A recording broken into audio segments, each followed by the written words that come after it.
Здравствуйте! В эфире новости, в студии Анжелика Мержоева. И коротко о главном.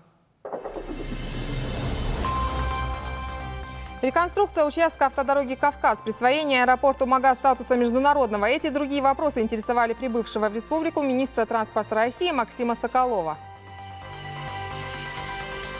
Праздники с учетом национальных традиций и обычаев. В Ингушетии к 2014 году появится Дом торжеств.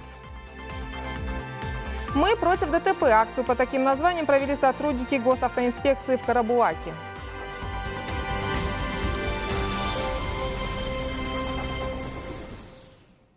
В Ингушетию с рабочим визитом прибыл министр транспорта России Максим Соколов.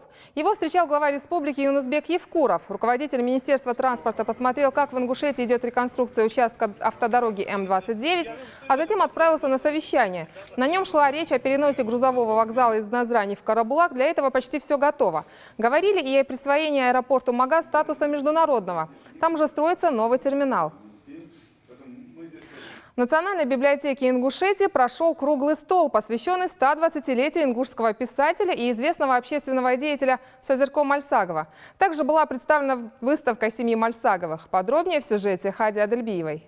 За круглым столом собрались родные и близкие Сазырко, а также люди, которые почитают его творчество. В советские времена существовало много лагерей исправительных работ. Одним из них был Соловецкий. За все годы его существования из него смогли сбежать лишь несколько человек. Одним из них был наш земляк Мальсагов, бывший офицер царской армии, первый совершивший дерзкий побег из тюрьмы, перебравшись затем и за границу Советского Союза. В 1926 году его книга под названием «Адский остров. Советские тюрьмы на Дальнем Севере» вышла в Лондоне на английском языке, поведав всему миру о сотнях судеб, которые были загублены в этом лагере. Книга Сазырко Мальсагова меня потрясла глубиной проникновения в действие, деятельность советской власти по уничтожению тех, кто не согласился с ее политикой. Мария Миндиева, внучка Сазырко, собрала все архивные документы, подлинные письма, семейные фотографии, а также личные вещи. Именно она стала организатором круглого стола, посвященного ее деду. Фактом своего существования он доказал, что человек внутренне свободный должен и обязан изменять вокруг себя несвободный мир. Сюда пришли и те, кто слышал о творчестве Сазырко Мальсагова, но познакомиться с его работами не мог из-за отсутствия доступа к архиву. Фатима Арчакова – одна из тех, кто хочет получше узнать его творчество. Самым первым, кто сумел сбежать со знаменитых Соловков, знаменитый советский лагерь. И он не побоялся рассказать миру о всех тех мучениях, которым подвергались заключенные в этом лагере. Мадина Инаркиева написала мелодию «Подвиг Сазырко Мальсагова».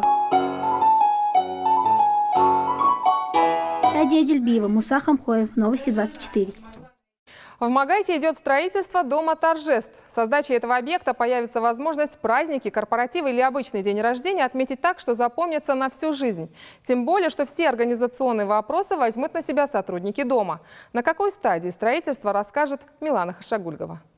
На строительство четырехэтажного здания планируется потратить около 140 миллионов рублей. Дом торжеств будет состоять из просторных помещений, способных вмещать большое количество людей. Там будут проходить корпоративные мероприятия, свадебные торжества, юбилейные вечера с учетом национальных традиций и обычаев, а также желающие в кругу друзей или коллег могут отмечать дни рождения. Объект такого рода единственный у нас, который мы строим. Мы ведем общестроительные работы у нас пока. Занимаемся монтажом кровли, кирпичной кладкой, подводим коммуникации, ограждения. Корпус полностью завершен и уже начаты кровельные работы. Проводится работа, кровельная работа. Я по специальности кровельщик и приехал накрыть кровлей этот объект. Здесь где-то 1200 квадратов кровли фальцовочной и где-то 600 квадратов кровли чешуя будет.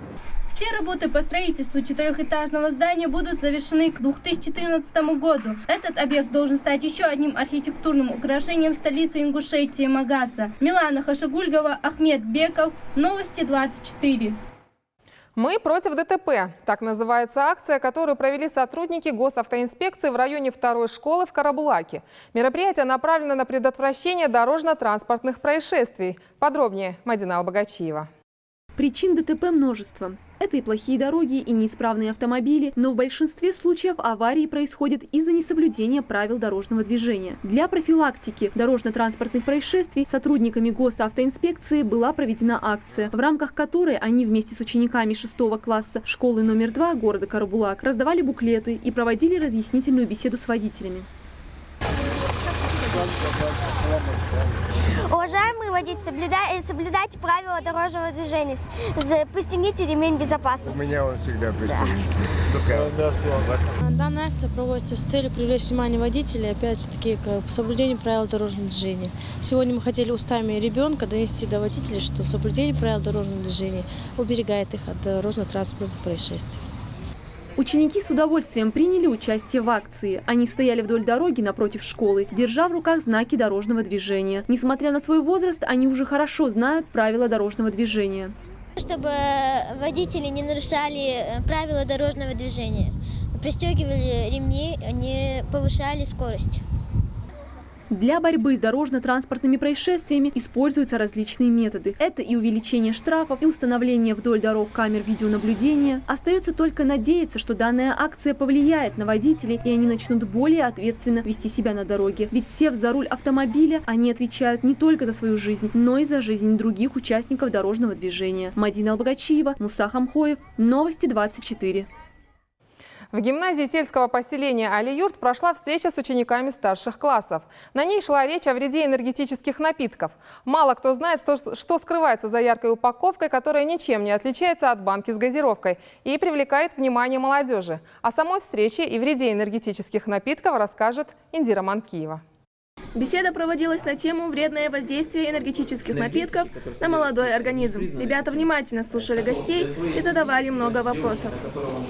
На этой неделе региональным исполнительным комитетом партии «Единая Россия» проводится широкое обсуждение инициативы регионального отделения партии «Единая Россия» законопроекта, который был рекомендован фракцией «Единая Россия» по парламенту Республики Ингушетия для рассмотрения об ограничении продажи спиртосодержащих энергетических напитков на территории Республики Ингушетия.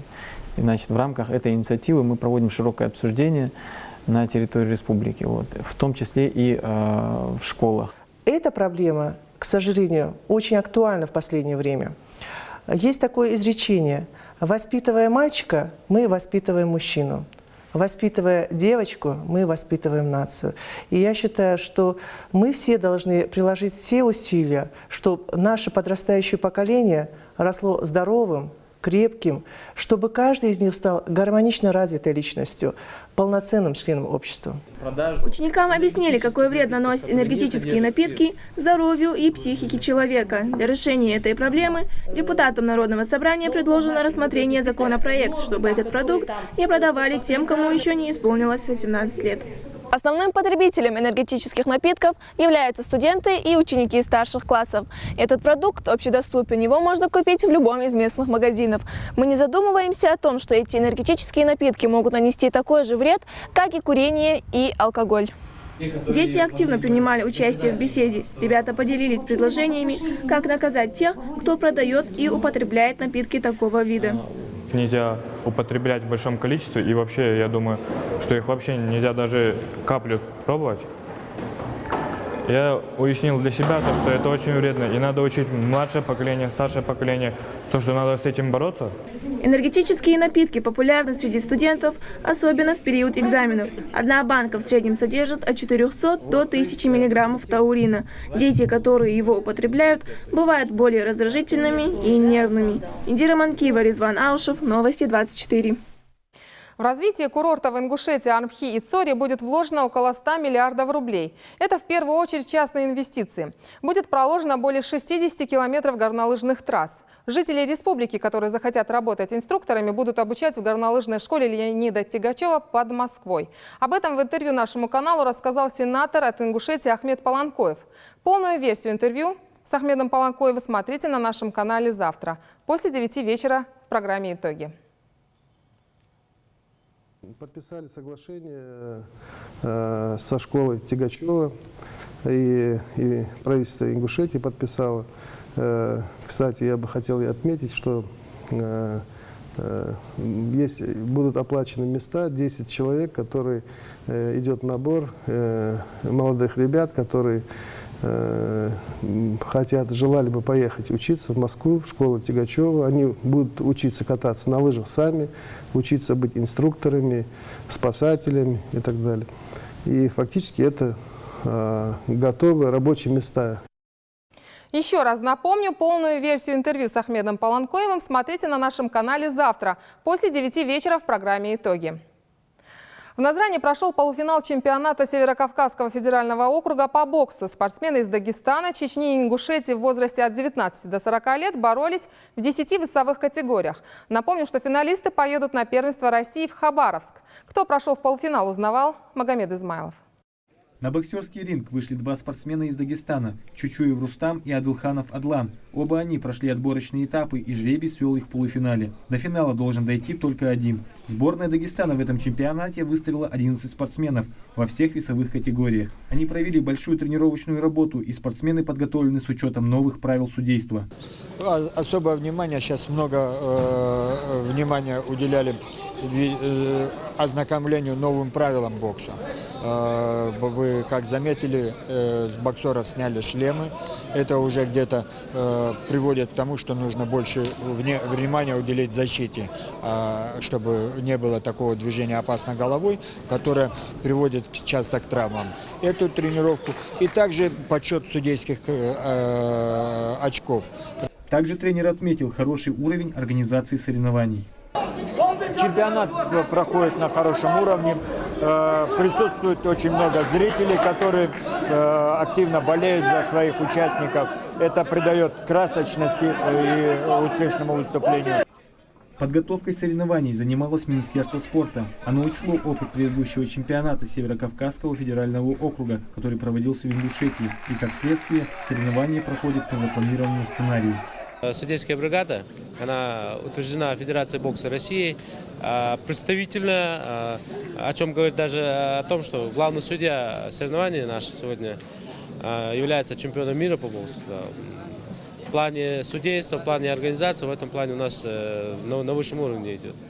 Боксеры, прошедшие полуфинал, завтра поборются за чемпионское звание. Начало боев в 12 часов. Магомед Измайлов, Муса Хамхоев, Новости 24. На стадионе имени Рашида Аушева прошел футбольный матч между Назрановским «Ангуштом» и «Спартаком» из Нальчика. Встреча проходила в рамках 19-го тура футбольной национальной лиги.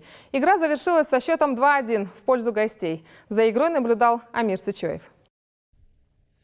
Завершился только что матч 19-го тура в рамках ФНЛ, где наш «Ангушт» принимал «Спартак» из города Нальчик. Матч получился довольно интересным на встречных курсах, хотя первый тайм прошел, можно сказать, в более сонном футболе, в более спокойном темпе. Но все равно и при таком спокойном футболе гости сумели отличиться первыми, еще в первом тайме забить на 35-й минуте момент создать из ничего и создать гол в наши ворота. На этом события в первом тайме не закончились. Был удален Ваха Албаков за грубую игру, за удар сзади по ногам. На этом первый тайм, можно даже сказать, что это все яркие события в первом тайме. Был еще момент Аслана Дышекова в первом тайме, но к этому мы еще потом как-нибудь с вами вернемся. Во втором тайме развернулась, скажем так, настоящая футбольная баталия, когда увеличивает свое преимущество гости и в итоге выходит вперед уже с более крупным счетом. Мы еще играем в меньшинстве, но это никак не остановило наших футболистов. Аслан Дышеков отквитал один мяч. И очень долгое время мы давили на ворота гостей, но гости оказались намного опытнее, чем наши футболисты. Это команда, которая все-таки играла в премьер-лиге российской, и такой опыт просто так не проходит. Поэтому, на мой взгляд, команда наша сыграла очень здорово, очень слаженно, очень хорошо, учитывая то, что мы в меньшинстве играли, мы показали достойный футбол. Я думаю, во втором круге этого сезона мы обязательно покажем более сильный футбол и футбол более высокого уровня. А сегодня могу сказать, что только не повезло. Несколько раз нас спас наш голкипер Станислав Бучнев и также несколько раз вытащил, скажем так, мяч практически из ворот вратарь наших. Это были все новости к этому часу. Следующий выпуск в 21:00. Оставайтесь с нами.